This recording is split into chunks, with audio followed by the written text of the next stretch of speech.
Welcome to our channel. Welcome to another one of our videos. Today we're going to talk about Rivian Automotive. We'll cover CNBC and analyst news and cover our trades as well, our covered calls and our put position to include our profits. If you're new to our channel, go ahead and click any of the money icons below to review our past videos. Please smash that like button and subscribe. So let's get busy. We did a day trade here in a one-day period. We picked up $1,282. That's when the price was around $110. And then we turned around and we did another trade here, but we got a kind of high, so we went deep in the money to receive some premium. It didn't go over so well, so we had to turn around, roll that puppy on over to the 7th of December, because remember, it dived all the way down to about 125 or so. So I turned around and put the 17th of December, cover call against her, picked up $2,121. If everything goes well, we'll pick up a total of $500 during that period. Then I turn around, and today I bought a put option at the 139. When it jumped all the way up to the 139, I turned around and nailed it to 139, and I paid some premium on it. And so far, that trade's worth about $1,540, which is about $600 worth of return based on the share price of $128 at closing today.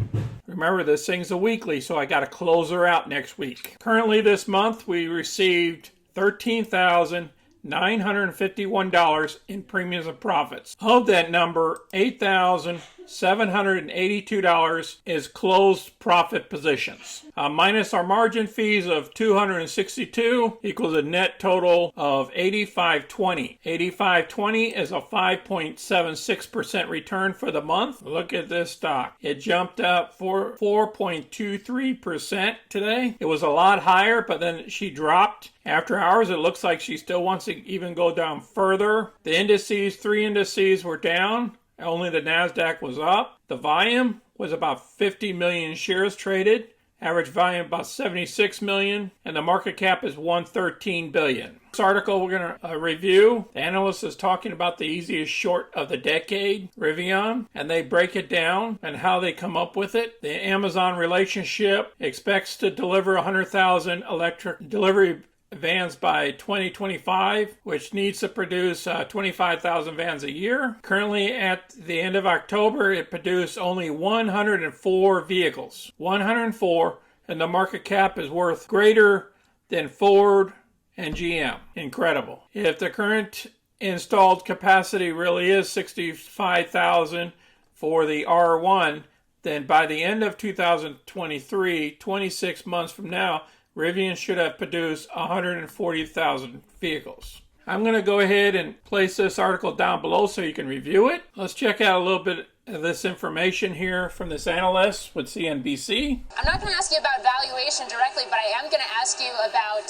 what it was specifically in this company, out of all the EV players out there, that warranted investment and continues to capture your attention. I think the way we focus on approaching this, given it's a capital-intensive business, is finding the right company to invest in and putting a lot of capital behind that one company. So this gentleman here placed all their capital into this one company. Our view, in my view specifically, is really that this is the right company with the right strategy, with the right products at the right time. I was a board observer at the company for a little over 2 years. We led several of the private rounds, and just really impressed by R.J. Stearns and his team. All right, I'm going to place this article down below so you can review it. Now let's move on to our other article. It said, why Rivian stock plunged today. Now that was just the other day when it dropped all the way down to 122. They talk about it falling 15% on Thursday, and that's when I did the covered call. So Rivian certainly made a splash when they went public on November 10th. Investors quickly bidded up the EV upstarts shares to total market value of $150 billion. Remember when it shot way up there? So it was even greater market cap than Ford and General Motors combined. They talk about Amazon owning roughly 20% of the shares, and Ford owns around 12% of the shares. And then they talk about Amazon's order here. So I'm going to place this article down below as well. If you have any questions or comments, or even want to share your position, or maybe some future positions that you want to share with us, go ahead and show them down below. We want to see your trades. So you guys enjoy your week. Be safe out there. Until next time, this is Sonny. I'm out.